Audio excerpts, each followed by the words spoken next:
নমস্কার। জয় শ্রীকৃষ্ণ। মহাভারতে কে শ্রেষ্ঠ, অর্জুন না কর্ণ, তাই নিয়ে আজকের আলোচনা।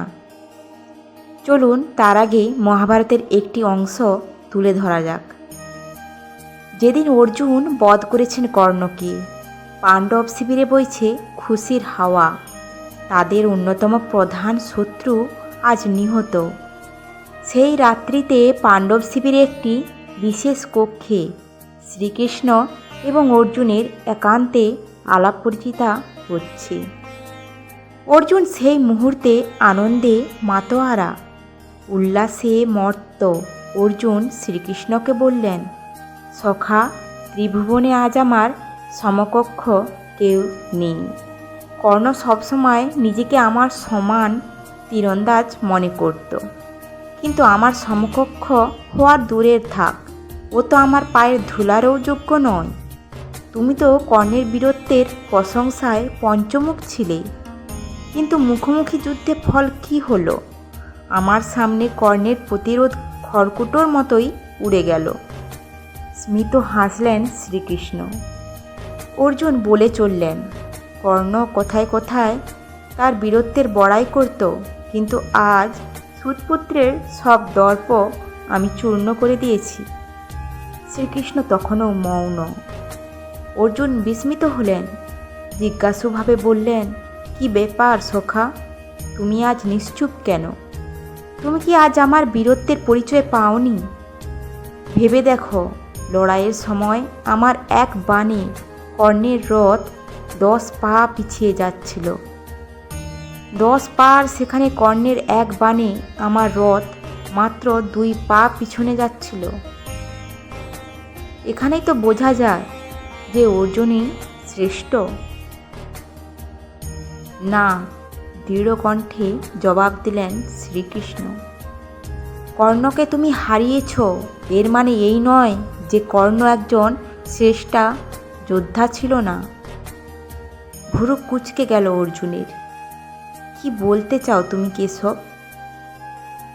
দেখো পার্থ, পিতামহ ভীষ্ম তোমার সামনে যুদ্ধে নিষ্ক্রিয় হয়েছিলেন না? তার মানে কি তুমি পিতামহ ভীষ্মের চেয়েও বড় ধনুর্ধর হয়ে গেলে? না প্রভু, পিতামহ ভীষ্মের কথা আলাদা। হাসলেন শ্রীকৃষ্ণ।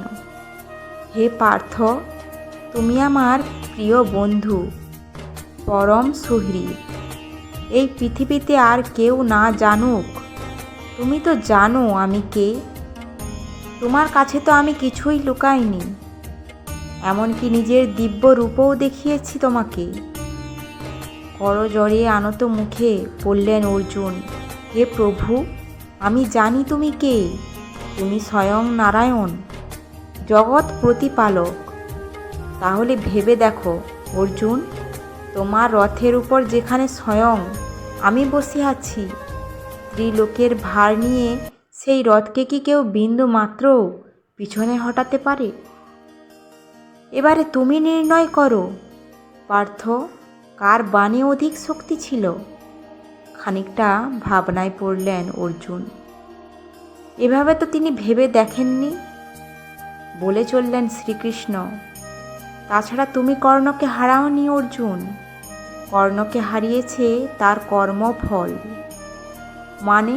একটু অবাক হলেন অর্জুন। এবার মনে করে দেখো অর্জুন, ব্রাহ্মণ পরিচয় দিয়ে পরশুরামের কাছে অস্ত্রবিদ্যা শিখতে গিয়েছিলেন কর্ণ, কিন্তু একদিন কর্ণের আসল পরিচয় ফাঁস হয়ে যায় পরশুরামের কাছে। তখনই পরশুরাম তাকে শাপ দেন, যুদ্ধক্ষেত্রে মহাবিপদকালে কর্ণ সব অস্ত্রের নাম ও সংকেত ভুলে যাবে। তাছাড়া ভুলক্রমে এক ব্রাহ্মণের গরু মেরে ফেলাতে তিনিও শাপ দিয়েছিলেন, মৃত্যুকালে তার রথের চাকা মাটিতে বসে যাবে। তুমি তো নিমিত্ত মাত্র অর্জুন, কর্ণ তার নিজের দোষেই আজ হতো, কিন্তু তার মহত্বকে, তার বীরত্বকে কেউ অস্বীকার করতে পারবে না। সে শুধু মহাবীরই ছিল না, দানবীরও ছিল। সূর্য দেবতার দেওয়া অক্ষয় কবচ কুণ্ডল সে নির্দ্বিধায় ইন্দ্রদেবকে দান করে দেয়। তুমি জানো না পার্থ, কর্ণ কৌরব পক্ষের সেনাপতি হওয়ার পর আমি তার শিবিরে গিয়েছিলাম কর্ণকে পাণ্ডব পক্ষে আসার নিমন্ত্রণ দিতে, ধর্মপক্ষে আসার সুযোগ দিতে। কিন্তু কর্ণ বলে, যতই দুর্যোধন অধর্মের পথে থাকুক, কিন্তু বিপদের দিনে সে আমাকে আশ্রয় দিয়েছে, অতএব সেই মিত্রতার ঋণ শোধ করাই হবে আমার পরম ধর্ম। কর্ণ এও বলে, এই যুদ্ধে জয় পাণ্ডবদেরই হবে, কিন্তু তাই বলে সে দুর্যোধনকে ধোঁকা দিতে পারবে না। তাই সে প্রাণ দিয়ে দেবে, তবু কৌরবপক্ষ ছাড়বে না। আর কর্ণ তাই করল। প্রাণ দিয়ে যেমন দুর্যোধনের মিত্রতার ঋণ শোধও করল, তেমন ধর্মের বিজয়ের পথও প্রশস্ত করে দিল।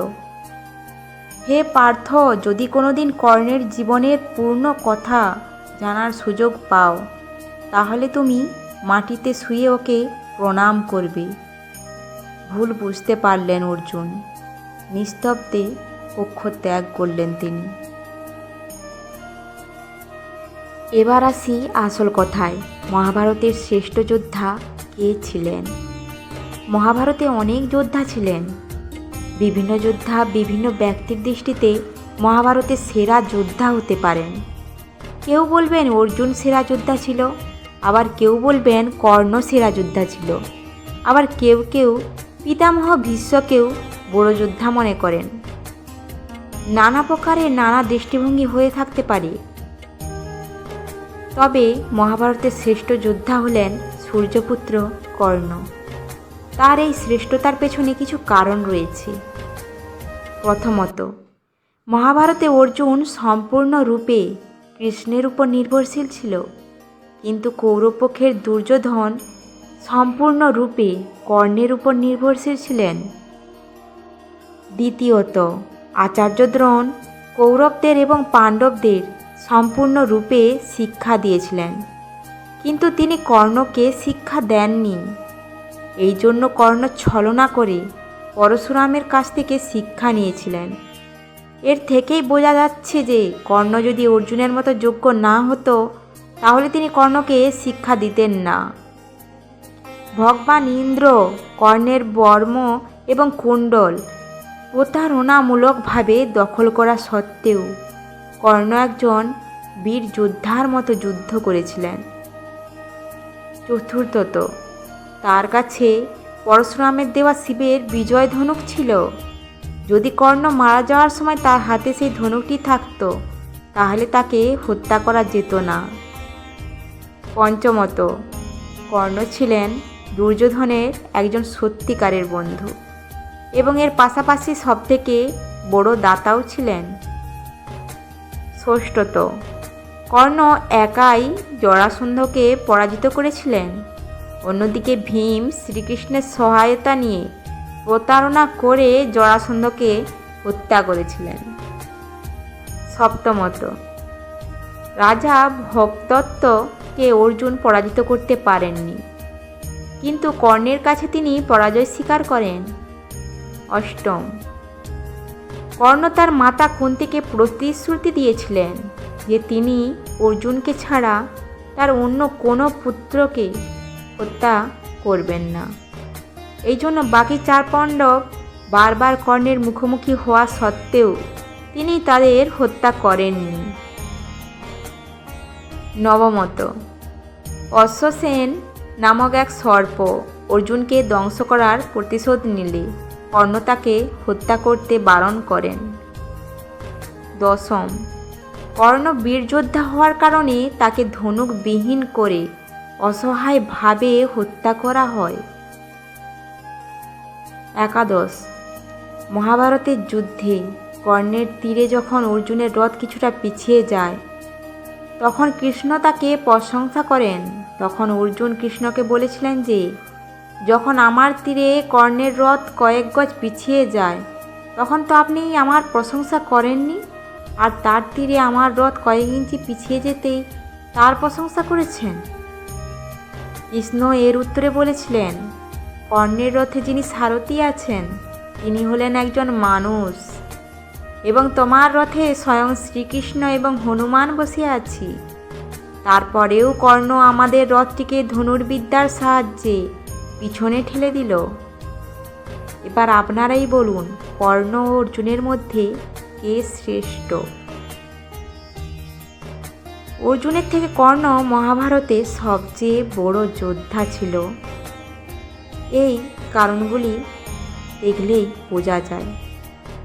সে অনেক সুযোগ সুবিধা না পেয়েও, অনেক কষ্টের মধ্য থেকেও ধনুর্বিদ্যার শিক্ষা পেয়েছেন এবং অনেক খারাপ পরিস্থিতির মধ্য দিয়ে শুধুমাত্র একা সারাটা জীবন লড়াই করে গেছেন। আশা করি আজকের ভিডিওটি ভালো লেগেছে।